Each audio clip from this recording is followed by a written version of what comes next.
Bonjour à tous, bonjour Marie-Astrid. Voici notre deuxième podcast réalisé par David Morisot, président de la Société d'histoire des Français de Chine, et moi-même, Michel Chapdelaine, responsable des conférences au sein de la Société d'histoire. Pour cette deuxième interview, nous recevons Marie-Astrid Prache pour son roman « Et Shanghai demeure », à paraître aux éditions Paulsen dans quelques jours, le 8 juin, jeudi 8 juin. Ce roman nous transporte à Shanghai à travers un va-et-vient entre deux époques, deux vies, deux mondes, deux femmes, celui de Larissa Anderson, émigrée russe à Shanghai de 1933 à 1955, et celui de Pauline, jeune femme occidentale partie à la recherche des traces de Larissa et dont elle remonte le fil de vie. À travers des photos de Larissa, ses journaux intimes, ses lettres, ses poèmes, un dialogue sensible se tisse entre ces deux femmes au carrefour de leur existence, avec en toile de fond l'île Rouski, en face de Vladivostok, le nord de la Corée, la Chine et bien sûr Shanghai, avec son ambiance si particulière et son histoire qui lui est propre. Et pour nous plonger tout de suite dans l'ambiance de Shanghai, du Shanghai de cette époque, cette ville qui est si chère à ceux qui y vivent, écoutons Marie-Astrid, qui a choisi de nous lire un extrait de son roman. Shanghai, mars 1936. Shanghai, papillon aux ailes poudreuses, vit la nuit. Quand les néons illuminent les grandes artères, lèchent les façades, grimpent à l'assaut des tours, font clignoter les enseignes, éteignent toutes les étoiles du ciel, il est l'heure. D'un claquement sec, il prend son envol, survole la jungle, sans la fièvre et la fumée de l'opium montée par vagues chaudes. C'est l'heure où les prédateurs sortent chasser. Nulle part au monde n'existe une telle densité humaine au mètre carré, une telle concentration de trajectoires opposées, de renaissances éphémères. Sur les pistes de danse du Canidrome et du Paramount, accoudés aux bars de l'hôtel Cathay, du Parc Hôtel, du Cercle Sportif Français, du Shanghai Club, dans les tripots de Blood Alley, dans des bars chinois au nord de la rivière Suzhou, la nuit les rassemble tous en grands essaims bruyants. La nuit leur appartient, chacun en arrache un morceau avec avidité. Aux portes du lycéum se presse la foule de ceux qu'on évite, les Russes. Ce soir, ils viennent écouter Alexandre Vertinsky. Ses chansons disent l'amour du pays perdu. Sur les chemins de l'exil depuis 1918, Vertinsky a vécu en Allemagne, à Paris, à New York, en Palestine. Sur la scène, plongée dans le noir, une seule lumière éclaire sa silhouette en smoking, fleur blanche à la boutonnière. Grand, presque chauve, un nez comme un bec d'aigle, le regard acéré. Quand il chante, ses gestes, sa voix accompagnent chaque mot, le portent à sa plus pure expression. Tu ne bouges pas, fasciné. Tu oublies que tu ne manges pas à ta faim. Tu oublies ce que te réclame ton corps. Ces mots te rassasient l'âme. Dans ton cœur saigne la voix magique, le pays disparu, l'errance sans fin. Tu n'as raté aucun de ses concerts depuis son arrivée à Shanghai il y a presque 2 mois. Et il te semble, mais cela est dû à son magnétisme, chaque spectateur n'éprouve-t-il pas cela, qu'il ne regarde que toi. Voici qu'il chante petite chanson pour ma femme. Le public sait qu'il n'est pas marié. Le public remarque qu'il te couvre des yeux en chantant. Tous les regards se tournent vers toi.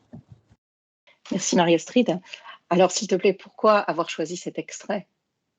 Alors pour moi, cet extrait évoque la fièvre de Shanghai, la fièvre de cette époque, du Shanghai des années 30, cette Babylone, ce Paris de l'Orient. Et puis il permet aussi de situer le personnage de Larissa, qui fait partie de ces Russes émigrés. C'est une communauté qui est un peu en marge à cette époque. Ils sont apatrides, on ne sait pas très bien à quoi en faire. Et en même temps, c'est eux qui vont énormément contribuer à la vie nocturne de Shanghai. Ce sont pour beaucoup des artistes, des musiciens, des danseurs, des chanteurs. Et les nuits de Shanghai leur doivent beaucoup. Voilà. Et moi, c'est vrai qu'en découvrant l'histoire de cette communauté russe à Shanghai, moi qui ai appris le russe et qui apprécie la langue et la culture russe, je m'étais toujours dit que l'idéal, ce serait d'écrire un jour quelque chose sur un Russe ou une Russe ayant vécu à Shanghai. Oui, mais alors tout de même, qu'est-ce qui t'a amené à écrire ce livre, à choisir le personnage de Larissa Anderson? Où as-tu trouvé ton inspiration? Alors, le personnage de Larissa s'est imposé de lui-même. Je voulais écrire une série de portraits sur des femmes de Shanghai, des femmes qui ont été marquées par la ville, que ce soit des Russes et d'autres nationalités. Et je suis tombée par hasard en écoutant une conférence de Paul French qui parlait de son livre Shanghai City of Devils, parlait en fait à la fin de cette conférence sur un certain nombre de personnages qui ont gravité autour de ces deux héros. Et au milieu d'un portrait pas mal d'hommes, tout d'un coup, on a une photo de Larissa. Voilà, une très belle photo. Et je me dis, c'est incroyable, cette femme est donc russe, cette femme a habité longtemps à Shanghai et elle a épousé un Français et elle est morte en France. Donc voilà, 3 points où je la retrouve sur cette espèce de triangle et je me dis, il y a vraiment quelque chose à faire. Et je commence à enquêter sur cette femme et puis en me disant que je vais l'intégrer dans cette série de portraits. Et puis finalement, ça a complètement débordé de mon projet initial et voilà, j'ai remonté ces traces. Parle-nous, de ton enquête, donc comment tu es partie sur les traces de la vie de Larissa? Est-ce que tu peux nous parler de tes sources, qu'elles soient russes, chinoises et puis, aussi françaises? Oui, bien sûr. La source principale, ce sont les carnets, les journaux intimes de Larissa. En fait, après cette conférence, j'ai passé un long moment sur Internet à regarder ce qu'il y avait sur Larissa. Beaucoup de choses évidemment en russe. Et j'ai rencontré un Russe à Shanghai qui s'appelle Mikhail Drozdov, qui s'occupe d'un blog sur la communauté russe de Shanghai. Et il y avait un article au sujet de Larissa sur ce blog. J'ai pris rendez-vous avec lui, je l'ai rencontré et puis il me donne un livre qui s'appelle Seul sur le pont, Adna Namastu en russe, qui est un livre qui a été publié en Russie en 2006 et qui rassemble les souvenirs, une partie des souvenirs, une partie de la correspondance et des poèmes de Larissa. Tout ça en russe, donc je me suis remise à mon russe et puis il y avait une préface, une longue préface écrite par une journaliste russe qui s'appelle Tamara Kalibierova et j'ai pris contact avec elle et en fait Tamara m'a invitée à venir à Vladivostok où elle habite et où elle conserve une partie donc des journaux de Larissa mais aussi de ses tenues de scène, un certain nombre d'objets lui ayant appartenu. Parce que Tamara est sa légatrice testamentaire et donc voilà, elle gère depuis la mort de Larissa toute sa vie. Alors moi, je vais faire des envieux et des envieuses ce soir puisque j'ai eu la chance de lire ton roman un petit peu en avant-première et j'ai vraiment été très surprise et impressionnée par la façon dont tu as pu recréer aussi fidèlement l'environnement de l'île Rouski, hein, par exemple, près de Vladivostok, ou bien celui de la Corée du Nord aujourd'hui, et bien sûr celui de Shanghai. Alors, comment as-tu fait pour être aussi vivante dans tes descriptions? Merci Michel. Écoute, j'ai beaucoup. En fait, je suis allée sur les lieux. Donc, Vladivostok, je suis allée sur l'île Rouski, accompagnée de Tamara. Je suis ensuite, je la suis en fait dans tout son périple.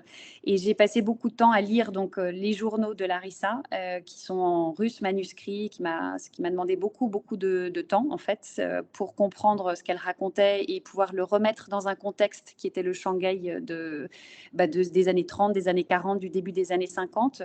Et puis, tout ce qui est la période russe, elle laisse des souvenirs, donc elle raconte une partie de son enfance. Et ensuite, j'ai aussi beaucoup lu des livres qui ont été écrits par des contemporains. Donc, vous verrez dans le livre, on parle d'une famille qui s'appelle la famille Yankovsky, qui a laissé beaucoup de traces écrites de leur vie, notamment au nord de la Corée et en Mandchourie. Et donc, du coup, grâce à ça, j'ai pu me replonger en fait dans cet univers. Et puis ensuite, quand on comprend et qu'on rentre dans le personnage de Larissa, on se rend compte à quel point l'île Rouski et Vladivostok ont été des étapes importantes parce que c'est des étapes de son enfance et qu'à partir de là, c'est ça qui l'a aussi construite et qui va toute sa vie être un peu un refuge mental, mais un refuge important. Et donc, c'était pour moi très important que je puisse re-rentrer à sa suite dans cet univers qui a malheureusement complètement disparu puisque l'île Rouski n'a plus rien à voir avec ce que Larissa a connu. Évidemment, le nord de la Corée, je n'ai pas pu y aller, complètement interdit d'accès, inaccessible. Mais Larissa a une particularité, c'est que la plupart de ces refuges sont devenus inaccessibles ou ont été inaccessibles pendant un long moment. Voilà. Donc c'est assez rigolo de se rendre compte de ça à la fin. Alors, tu nous parles beaucoup de Tamara, m'excuseras, je ne reprononcerai pas le nom de famille.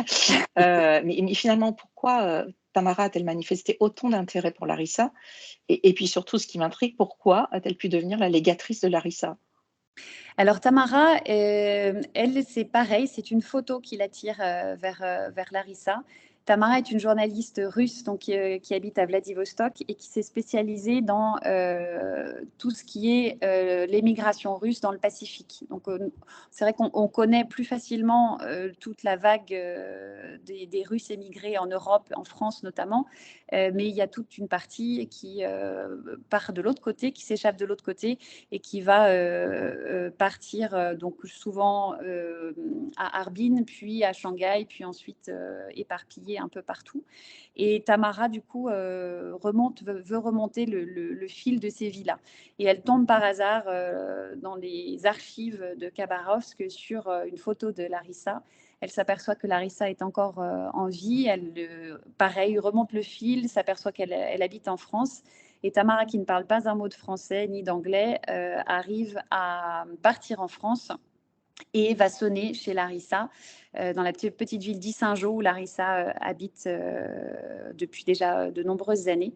Et les 15 dernières années de la vie de Larissa, Tamara va chaque année en fait passer des vacances, essayer de passer 15 jours, un mois en France. Elle arrive à obtenir un peu d'argent en demandant à droite à gauche parce qu'elle a un petit salaire très modeste de journaliste et elle est passionnée. Et en fait, elle se rend compte que Larissa garde énormément d'archives, de souvenirs, etc.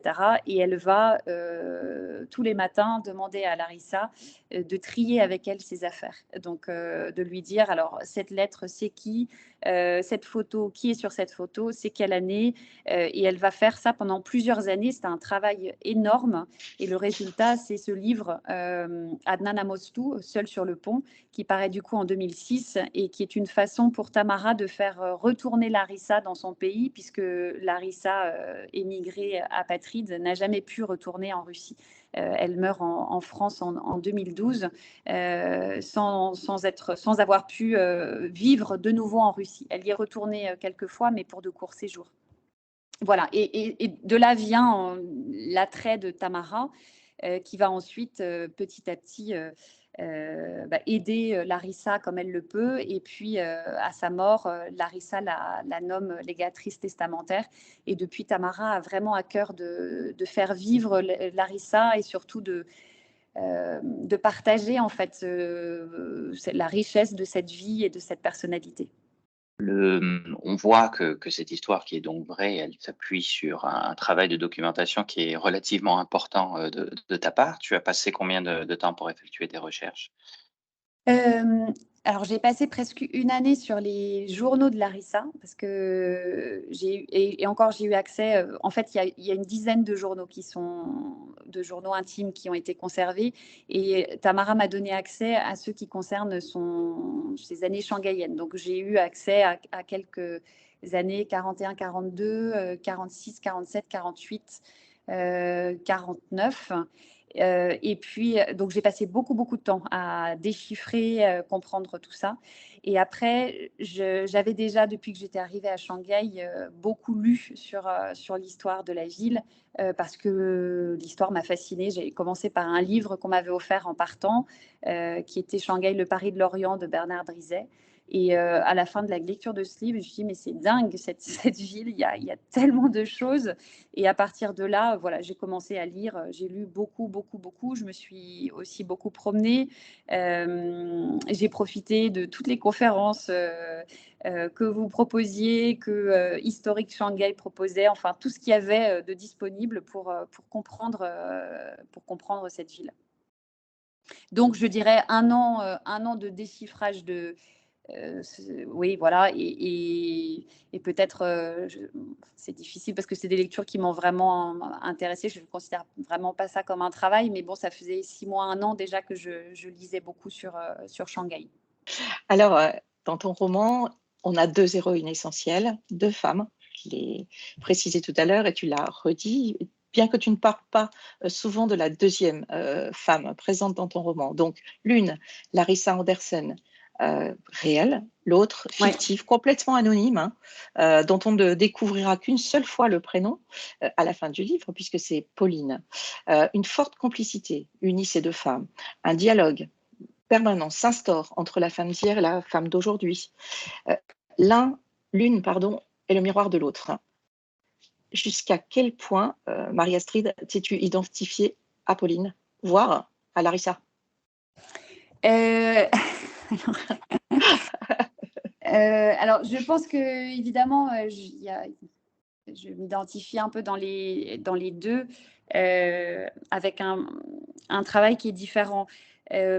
Larissa, j'ai été fascinée par Larissa, j'étais fascinée par la personnalité de cette femme, par sa liberté, par son profond amour de la vie, malgré des circonstances et des empêchements. En fait, cette femme a été empêchée toute sa vie par beaucoup de choses.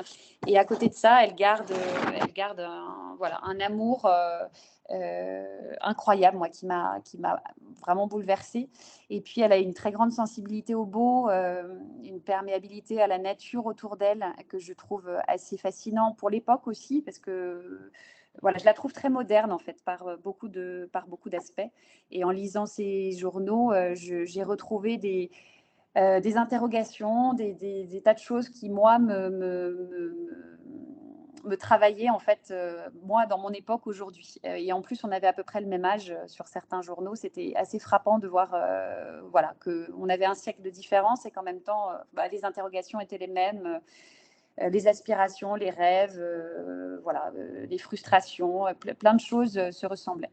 Après, mon personnage, j'avais envie de faire dialoguer passé et présent, parce que je trouve que c'est ça qui est intéressant à Shanghai, c'est que c'est vraiment une ville qui est sans cesse en mouvement, dans ce mouvement entre passé et présent, et qui du coup nous plonge aussi dans l'avenir. Enfin, j'aime en fait cet aller-retour, et donc je voulais vraiment qu'il y ait un dialogue qui s'instaure entre deux époques. Donc je voulais une femme dans le Shanghai d'aujourd'hui. Et à partir de là, je me suis dit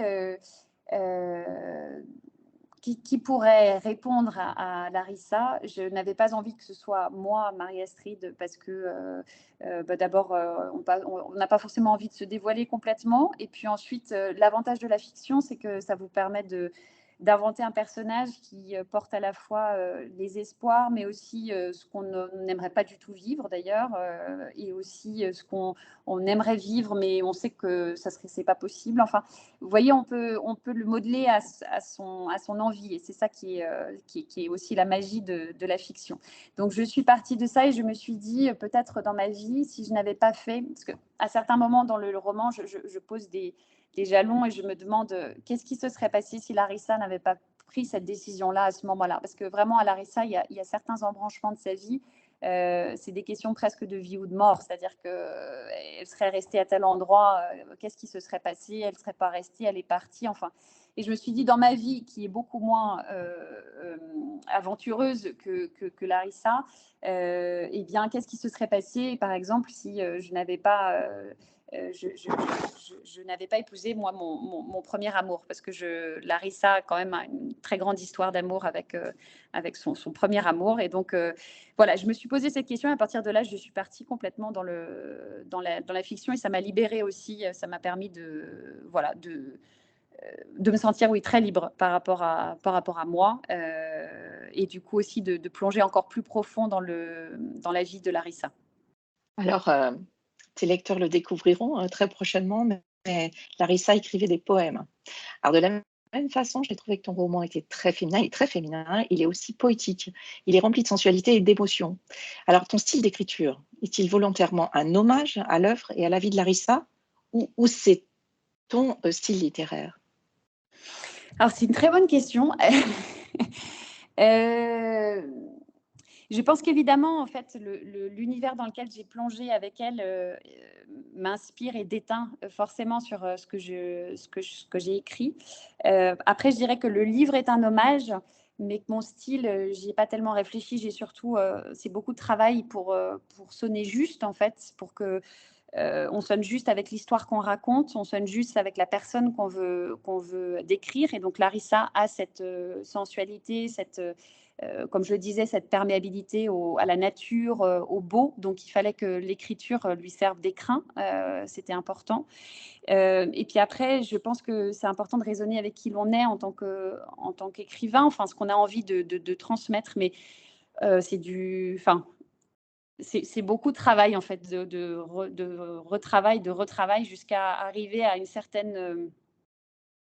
à se sentir en correspondance avec la personne sur laquelle on est en train d'écrire et avec qui l'on est. Et je pense qu'après, j'ai encore certainement beaucoup de travail pour affiner des tas de choses. Et c'est ça qui me passionne, c'est que l'écriture, c'est jamais terminé, c'est jamais fixé, c'est jamais abouti. Il y a plein d'écrivains que j'admire, dont les livres, de livre en livre, en fait, le style est différent. Voilà, donc je dirais que oui, certainement. En tout cas, je suis heureuse si ça lui sert d'écrin, mais qu'après, j'y ai pas tellement réfléchi. Je me suis vraiment laissée emportée par son univers à elle, qui est en effet très poétique, ouais, parce qu'elle était poète. Alors, finalement, écrire pour toi, c'est un métier ou une passion? Alors, une passion déjà, une passion depuis longtemps. Et après, j'aimerais beaucoup que ce soit un métier. Après un métier, il faut vivre d'un métier. Malheureusement, l'écriture, on n'en vit pas. Donc voilà, je travaille cette écriture comme un métier, c'est-à-dire que je m'astreins à des heures. Pour mes enfants, je pars au travail, je travaille et je me fixe des horaires, et tous les jours, c'est les mêmes horaires, que vous ayez écrit 3 mots ou vous ayez écrit une page et demie. Et c'est très important de garder ce rythme-là. Mais après, heureusement, en fait, j'arrive à joindre la passion à peut-être le métier, mais pour le moment, évidemment, je ne gagne pas ma vie avec ça. Le roman historique pour toi, Marie-Astrid, ça pourrait être ton genre littéraire? Mais on Basé verra. sur des histoires vraies? On verra. C'est vrai que je trouve que la réalité a parfois beaucoup plus d'imagination que notre propre imagination. Et que, en fait, le personnage, la vie de Larissa, j'aurais eu beau avoir être très inspirée, je n'aurais jamais pu écrire sa vie dans tous les détails, telle qu'elle a été réellement vécue avec mon imagination seule. Donc, il y a quelque chose qui me passionne assez, en fait, dans l'idée de transformer des gens qui ont existé en personnages de romans. Ça leur donne une certaine éternité, puis ça montre aussi que la vie est assez fabuleuse pour peu qu'on prenne le temps de creuser et de la vivre ensuite. Alors, Marie-Astrid, quand pourra-t-on se procurer ton livre? Où? Et notamment à Shanghai. Alors, du coup, oui, c'est jeudi prochain, la sortie, le 8 juin, en France. Il sera disponible dans les librairies. Il est disponible aussi sur Amazon, sur les sites de la FNAC, lalibrairie.com, enfin, voilà, un peu tout. À Shanghai, c'est plus compliqué. A priori, il y aura quelques exemplaires chez Garden Books. Il y aura aussi quelques exemplaires sur le site WeChat de la librairie française. Et puis ensuite, on aura peut-être cet événement-là au mois d'octobre où j'espère que du coup, il y aura la possibilité évidemment d'acheter le livre. Mais c'est vrai que c'est plus simple de se le procurer en France. Voilà, merci Marie-Astrid pour ta participation à cette interview. C'était bien agréable de discuter avec toi. Donc, notre entretien est terminé. Alors, à tous nos lecteurs, à tes lecteurs, nous espérons que cela leur donnera l'envie de lire ce livre et de l'acheter et de se plonger dans cet univers que moi, personnellement, j'ai adoré. Alors, tu l'as dit, tu l'as évoqué, on retrouvera Marie-Astrid pour un événement exceptionnel au mois d'octobre dans le cadre de la Villa Basset, la résidence de France, pour une conférence où elle évoquera ses recherches historiques, les enquêtes qu'elle a menées à Shanghai et ailleurs pour écrire « Et Shanghai demeure ». Merci beaucoup à vous. Merci. Merci à toi. À bientôt.